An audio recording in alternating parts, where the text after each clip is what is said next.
WHO یہ ایک ایسی آرگنائزیشن ہے کہ جو ہماری دنیا میں موجود تو بہت پہلے سے ہے، مگر اس کو اصلی شہرت اس وقت ملی کہ جب ہماری دنیا میں کورونا جیسی خطرناک بیماری نے جنم لیا، کیونکہ کورونا کے آنے کے بعد یہ آرگنائزیشن پوری دنیا کے سامنے ایک سپر ہیرو کی طرح نکل کر آئی۔ اس آرگنائزیشن نے نہ صرف دنیا کے الگ الگ کونوں میں اس خطرناک بیماری کو ختم کرنے کے لیے ہر ممکن قدم اٹھائے، بلکہ ساتھ ہی ساتھ لگ بھگ سارے ہی لوگوں کو اس خطرناک بیماری کے بارے میں اویئر بھی کیا۔ اتنا ہی نہیں، اس آرگنائزیشن نے ایسے خطرناک حالات میں بہت سارے غریب دیشوں کی مالی طور پر بھی مدد کی۔ آپ کو بتاتے چلیں کہ WHO یعنی جس کی full form world health organization ہے، یہ سیکنڈ ورلڈ وار کے بعد ہی وجود میں آ گئی تھی، اور اس کو یہ ذمہ داری دی گئی تھی کہ یہ دنیا میں رہنے والے سبھی لوگوں کی صحت کا خیال رکھے گی۔ یعنی اگر دنیا میں رہنے والے لوگوں کو اپنی صحت کو لے کر کوئی پریشانی ہوگی یا پھر دنیا میں کسی خطرناک بیماری کا جنم ہوگا تو ان سب سے نپٹنے کی ذمہ داری صرف اور صرف ورلڈ ہیلتھ آرگنائزیشن کی ہوگی۔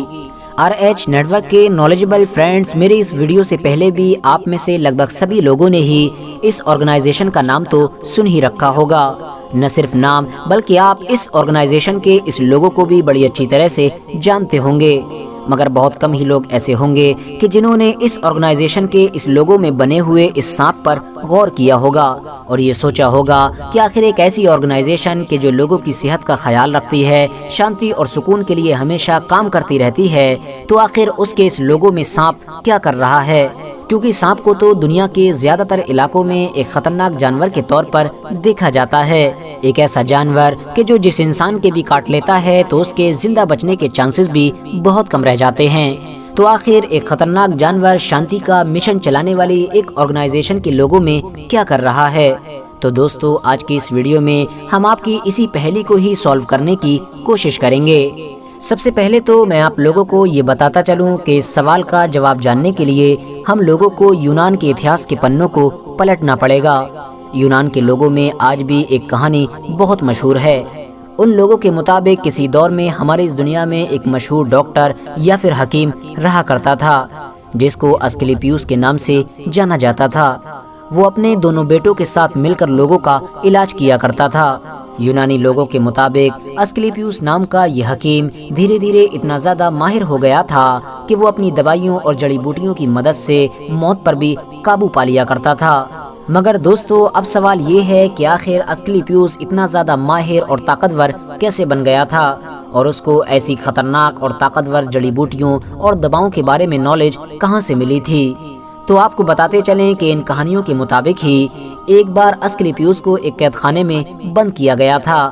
جہاں پر اس کا سامنا ایک خطرناک سانپ سے ہوا۔ سانپ کو دیکھتے ہی اسکلیپیوس بہت زیادہ گھبرا گیا تھا اور خوف میں آ کر اس نے فوراً اس سانپ کو مار ڈالا تھا۔ مگر کچھ دیر کے بعد ہی ایک دوسرا سانپ بھی قید خانے میں اسکلیپیوس کے سامنے رینگتا ہوا داخل ہوا۔ اسکلیپیوس نے دیکھا کہ وہ زندہ سانپ دھیرے دھیرے اس مرے ہوئے سانپ کے پاس پہنچا اور ایک جڑی بوٹی کی مدد سے اس کو پھر سے زندہ کر دیا۔ یہ دیکھ کر اسکلیپیوس حیران رہ گیا۔ اب وہ دونوں زندہ سانپ دھیرے دھیرے پھر سے اس قید خانے سے باہر چلے گئے۔ اسکلیپیوس نے فوراً زمین پر پڑی ہوئی اس ساری جڑی بوٹی کو اکٹھا کر لیا کہ جس کی مدد سے ایک سانپ نے دوسرے سانپ کو زندہ کیا تھا، اور اس کے بعد اس جڑی بوٹی کا استعمال اس قید خانے میں بند ایک ایسے قیدی پر کیا کہ جو کسی بیماری کی وجہ سے بہت جلد ہی مرنے والا تھا۔ اسکلیپیوس کی اس جڑی بوٹی کی مدد سے نہ صرف مرتے مرتے وہ قیدی بچ گیا بلکہ بہت جلد ہی بہت اچھا صحت یاب بھی ہو گیا۔ یہ دیکھ کر اب تو اسکلیپیوس کی خوشی کی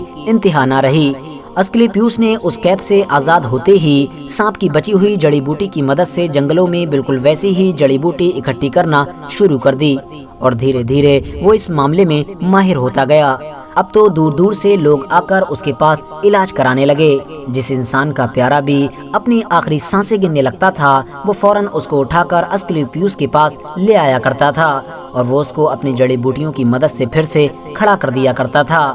اس بات کے چرچے اس دور میں پوری دنیا میں ہونے لگے تھے۔ اسی وجہ سے اسکلیپیوس بھی اب بہت زیادہ مشہور ہو گیا تھا۔ یونانیوں کے عقیدے کے مطابق اس دور میں اسکلیپیوس کی مہارت کی وجہ سے ہی لوگوں نے نہ صرف بیمار ہونا بلکہ مرنا بھی بند کر دیا تھا۔ اور ظاہر ہے اس دور میں بیماری اور موت یہی وہ دو چیزیں ہوا کرتی تھیں کہ جن کی پریشانی کی وجہ سے لوگ نہ صرف اپنے دیوتاؤں کے پاس جایا کرتے تھے بلکہ ان کی عبادت بھی کیا کرتے تھے۔ اب جب کہ یہ دونوں مصیبتیں ہی پوری طرح سے ختم ہو چکی تھیں تو لوگوں نے نہ صرف اپنے دیوتاؤں کے پاس جانا بند کر دیا بلکہ ان کی عبادت کرنا بھی بند کر دی تھی، جس کی وجہ سے یونان کے دیوتا بہت زیادہ پریشان ہو گئے تھے۔ اور انہی تمام پریشانیوں کی وجہ سے ہی یونان کے سب سے بڑے دیوتا یعنی زیوس نے غصے میں آ کر اسکلیپیوس کے اوپر بجلی گرا کر اس کو ہمیشہ ہمیشہ کے لیے ختم کر دیا تھا۔ دراصل دوستو، یونانیوں کا یہ بھی ماننا ہے کہ اسکلیپیوس اپنی جڑی بوٹیوں اور دوائیوں کی مدد سے ادمر انسان کو زندہ تو کر دیا کرتا تھا،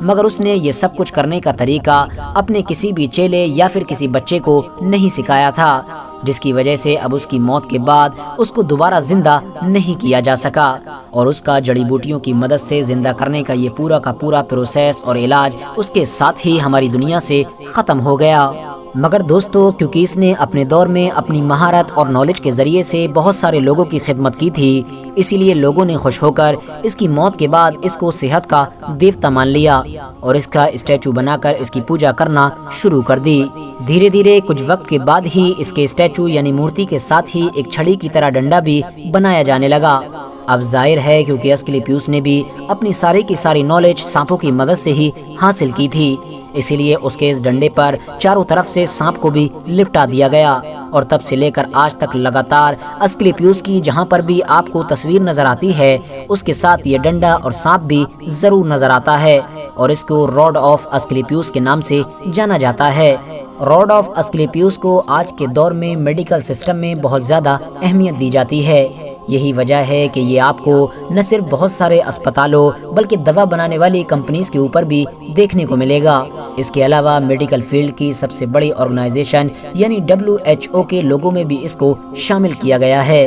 RH نیٹ ورک کے نالجبل فرینڈز کچھ ایکسپرٹس نے یہ بھی دعویٰ کیا ہے کہ اتہاس میں اسکلیپیوس نام کا یہ جو کریکٹر ہے یہ ہو نہ ہو وہی حکیم لقمان کا کریکٹر ہے کہ جن کا ذکر مسلمانوں کی سب سے مقدس کتاب یعنی قرآن میں بھی کیا گیا ہے۔ وہی حکیم لقمان کہ جن کو اللہ تعالیٰ نے ایسی حکمت سے نوازا تھا کہ جس کے بارے میں شاید کوئی انسان سوچ بھی نہیں سکتا ہے، کیونکہ حکیم لقمان ہر معاملے میں ایکسپرٹس ہوا کرتے تھے۔ ساتھ ہی ساتھ یہ لوگ یہ بھی دعویٰ کرتے ہیں کہ کیونکہ پرانے یونانی لوگوں کی یہ عادت تھی کہ وہ زیادہ تر لوگوں کے اتہاس کو بدل کر اور بڑا چڑھا کر پیش کیا کرتے تھے، تو ہو سکتا ہے کہ جس کو آج اسکلیپیوس کے نام سے جانا جاتا ہے وہی حکیم لقمان ہو، جن کی کہانی کو بعد میں یونانی لوگوں کی طرف سے پوری طرح سے بدل دیا گیا ہو۔ مگر یاد رہے کہ زیادہ تر اسکالرز ابھی بھی اس بات کو پوری طرح سے ریجیکٹ کرتے ہیں، اور ان کا یہ ماننا ہے کہ حکیم لقمان اور اسکلیپیوس میں بہت زیادہ فرق ہے اور یہ دونوں الگ الگ کریکٹر ہیں۔ فی الحال آپ لوگ اس بارے میں کیا سوچتے ہیں